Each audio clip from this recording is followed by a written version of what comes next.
welcome to Outside Xbox. This is Jane and this is Andy. Hello. And we've played Bioshock Infinite Burial at Sea, episode 2 just now. And we're ready to talk about the things that changed everything we knew about Bioshock. I mean, about Bioshock Infinite. Bioshock Infinite, Columbia, about the original Bioshock, Rapture, about Booker, right. Elizabeth. All the important stuff.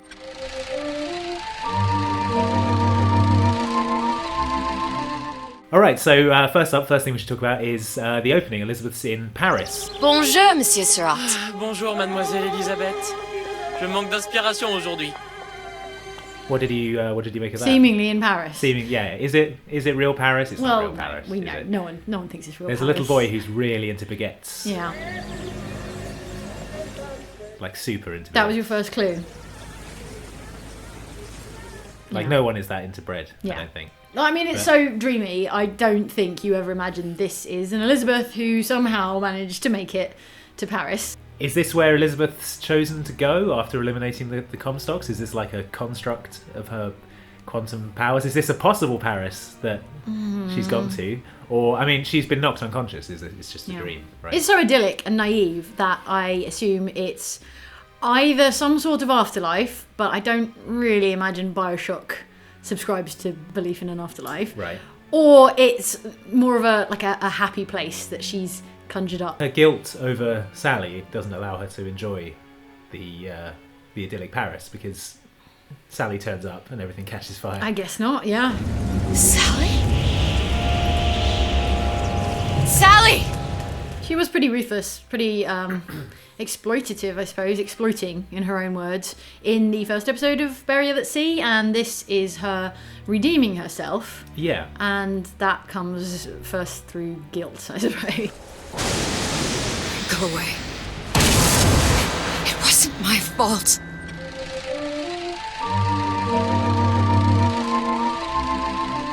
Okay, the next moment I want to talk about is the revelation that Suchong and Fink were working together. Is it a revelation? Because I think that we sort of knew that in Infinite, It's sort of implied. Yeah, like but the technologies between Rapture and Columbia are so clearly parallel. Yeah, but then you get to see their respective labs where they've been working on the technology. Yeah. Which I thought was pretty interesting. Yeah. Like, same technology, but adapted for the different Yeah. cities. So you've got a diver man in the underwater city, and you've got a bird man in the flying city. It all makes a kind of sense. The little sisters and the big daddies. Songbird and me. Constants and variables. I sort of feel like it fleshed out that in a way that was appealing for people who've played both games and people who want more of that world. You know, I thought it was interesting. It's not going to like blow your hair back because you sort of suspected that was the case all along. But it's nice to see. I got a kick out of seeing the sort of prototype Big Daddy and the prototype Songbird side by side, and also that kind of monstrous half-finished Songbird head. Oh god, that's like being conditioned in front of a screen. That was really nasty, but it thrashing about on the floor. I sort of thought, and like here's my pet plot twist that didn't happen. Yeah. I sort of thought that inside Songbird would be maybe like a Booker from another universe. See, that's really interesting. Because there's someone inside a handyman, there's someone inside a Big Daddy. It's implied, or I at least gathered, that Songbird was partly organic. Yeah, and then those cross-section there's a pictures the which blackboard with a cross-section of a man and a songbird, implying that it's somehow based on a human. And they talk about imprinting, which is an animal thing, not a robot thing. Trying to create a bond. Yeah, and they're like, we couldn't get Songbird to imprint on Elizabeth. How are we going to make it happen? And then I think Booker or Elizabeth asks, is it human, when they find the half-made, crippled Songbird. Yeah. Is it human? Does it matter? I'm like, what if they'd been taking Bookers from other universes, lobotomizing them? Why not? Because we're all about lobotomies suddenly. Yeah. Popping them inside Songbirds, and then, you know, in their kind of addled, lobotomized state, they imprint on Elizabeth because they recognise that she's his flesh and blood. You know, that's your daughter, and you're going to protect her. And that, okay, that's my far out theory, but No, it's that M. Night Shyamalan thing where it's like, because you've had twists before. Yeah, everything's a twist. Yeah, it's like you're constantly waiting for something outrageous to happen. And I was like, oh, maybe this is it. But I was probably getting a bit carried away. Ken Levine's probably listening to this going, oh, God, why didn't I think of that? That's a brilliant... I don't know if it would have been a good thing. I think it's just my fevered imagination. And that's why I don't get to make Bioshock games, because that I shouldn't be allowed to do that kind of thing.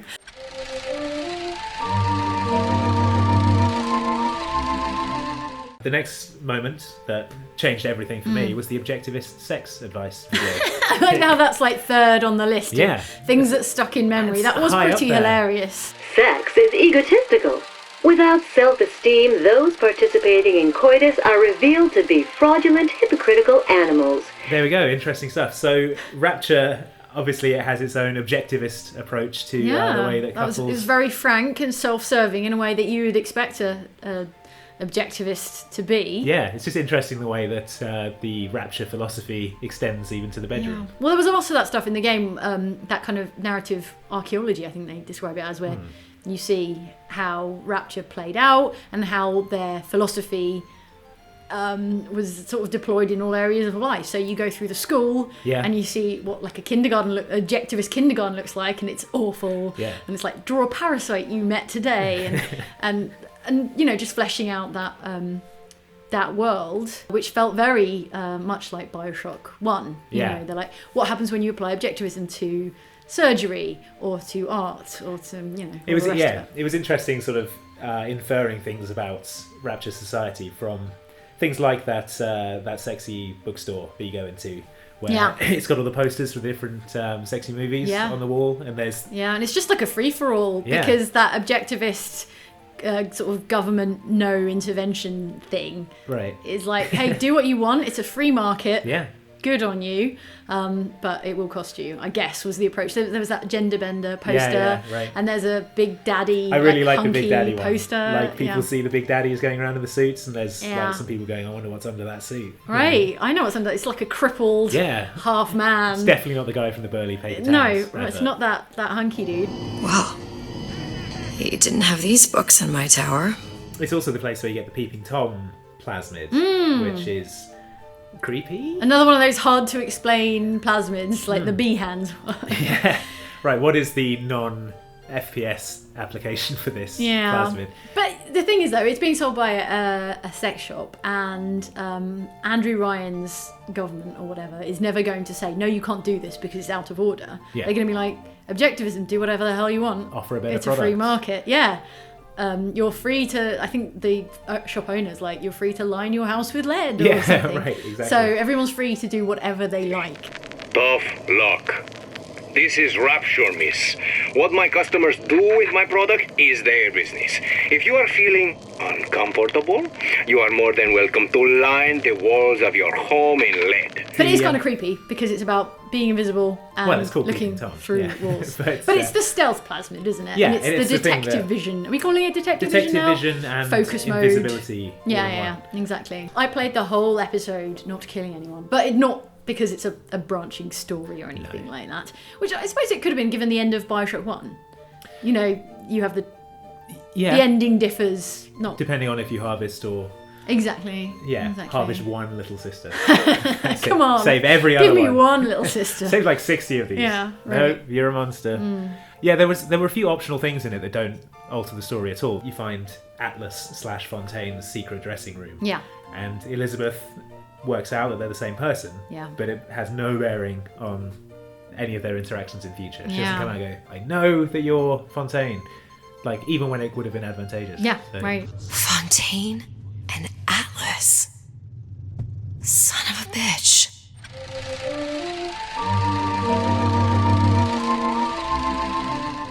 I've taken your counsel, and you done me good service, but I will not hurt the boy. I will see Fink and Comstock burn, but I will not hold the son to account for the deeds of his father. The next point I want to talk about is the scene with Daisy and the Luteces, where the Luteces say to Daisy that they need her to act as if she's going to kill Fink's son. To turn Elizabeth into someone capable of killer. Murder. Well, what do you think? Well, I think that scene in Bioshock Infinite was heavily criticised when the game came out because it seemed fairly out of character for Daisy to just become a crazy child murderer with no motivation whatsoever. So I think that this is some fairly ham-fisted retconning of something they got wrong in the first game. I don't know if anyone who had a problem with the original scene is going to be too assuaged. I don't think they're going to play the this. DLC if they had a problem with you. Oh, that's true. But maybe if you're an apologist for that character, that's something you can say. Well, she wasn't really a child murderer. She was sacrificing herself, and it's implied that it's a very it's like a noble thing to do by threatening this child in a way that you know is going to get you killed. You are going to serve your revolution. Well, it's. I think it serves as foreshadowing as well for what Elizabeth does later. It's what's the phrase they use? It's I may reach the mountaintop, but I fear I shall never visit the valley below. You don't get to see the good stuff that comes after your deed, but you know you've kind of set it in motion. I like the idea that the Luteces are these sort of interdimensional cleaners, like clean-up guys. Right. They're like Quantum Leap. Right, where they go around tidying up stuff, making sure things happen the way they're supposed to. But then I love those guys, and they could have their own game, and I would play definitely. it to death. Yeah.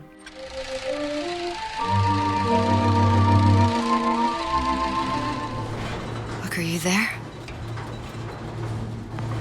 I miss you. You were the only one who ever... You were my only friend. Next point, we've touched on it slightly before, but it's Elizabeth telling Booker that he's her only friend. Oh, yeah. I know. So I guess this my favourite. Yeah, right. So this is more about the character of Elizabeth, I guess, in Burial at Sea, episode 2.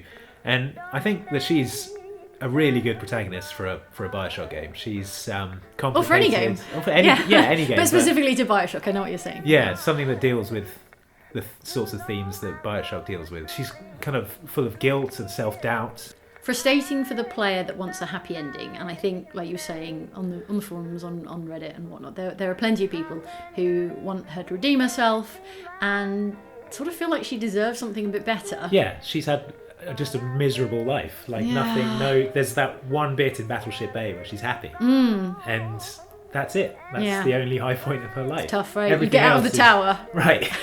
Everything else is misery That's your lot, and betrayal, and she's an attractive character. You end up liking her a lot. She's lovely. She's all haunted and smart. But she's smart. And, she's a tough cookie in a way. And then she gets tortured and killed. Yeah. But I didn't see it as a sad ending. Not a bad ending for her, because she's instrumental in breaking the cycle. Like, right at the end, right, you come out and Atlas is there in a closely knit group of 3 people. I'm like, I've got a quiver full of gas arrows. I can take all of those dudes down. Right. And she's like, yeah, so are you going to kill me? But she's still, in the short term, she's still doing it to save Sally. Yes, And but they've got Sally. Knock them all out with gas arrows. Just run off with Sally. Her sacrifice is necessary, like narratively necessary, if you like. Yeah. She has to save the little girl, and Atlas, contrary to all his behaviour previously, seems to honour the deal. He's like, hey, I've killed Elizabeth, but let's not harvest this Sally little go. girl. Yeah, but I feel like smacking you with this wrench and killing you. Well, Sally's clearly alive at the end, because she's, you know... Yeah. Atlas at least sees fit not to kill her. But he's like, I'm looking forward to getting rid of her anyway, she's annoying, or something. Yeah, but I assume getting rid of as in lobotomizing and harvesting her. Well, he's a busy man, he can't kill every child. You know.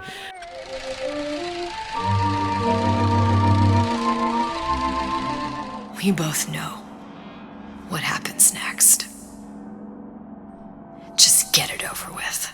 And the final moment is Elizabeth giving the activation code to Atlas at the very end of the DLC. Now, the activation code is what kind of... His trigger phrase. Yeah, it's what leads to everything that happens in the first game. Do you feel that the fact that everything that happens in Bioshock Infinite is sort of in service of the story of the original Bioshock, do you think that lessens Bioshock Infinite at all? I felt like it tied the 2 games and the 2 cities together pretty tightly in a way I didn't expect. I thought that it sort of brought Elizabeth and Booker's stories to a conclusion in a way that was sort of serving the story of Jack. So Booker and Elizabeth are such great characters, and Jack is a kind of mute cipher. I felt I would have enjoyed a story that was kind of more about Booker and Elizabeth and less about Jack, whereas it all seemed to be about Jack. It's like Jack is the end point, Jack needs to be activated, it's all about Jack.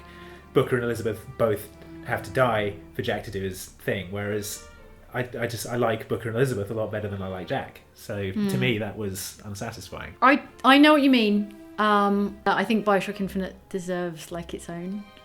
Yeah, like it didn't really for me need to tie back to the original Bioshock. I think it does it very neatly, and like you say, it does a good job of that. But I don't see why it had to tie in so many ways. Like before Infinite, Bioshock 1 was a really nice self-contained story, and now it's got all these links to Infinite, which again was also a self-contained story right up until the very end where you head into Rapture. I don't know if it, for me, lessened the impact. I certainly would have liked some more from Booker right at the end. Wouldn't you have liked because a happy he's been ending? in her head the entire time, but as she, approaches her death and then lies dying, it's actually Sally who's there, and not Booker being like, well, it's been swell, Elizabeth. Atlas cracked the bit of her brain that had Booker. Oh no!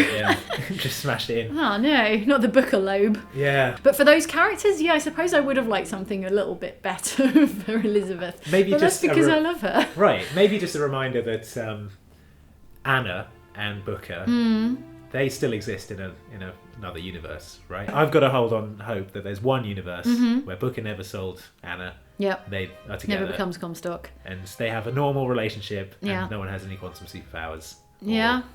It's breaks not anyone's impossible. necks. But then, didn't we say that Elizabeth was like a superposition, a collapsed waveform of all Elizabeths? Yeah, all Elizabeths, not Anna, who's different. Oh God. Because Elizabeth I think my only nose comes... is bleeding. Okay, well, yeah, I guess. I need this, Jane. I need this. Oh. Is that you?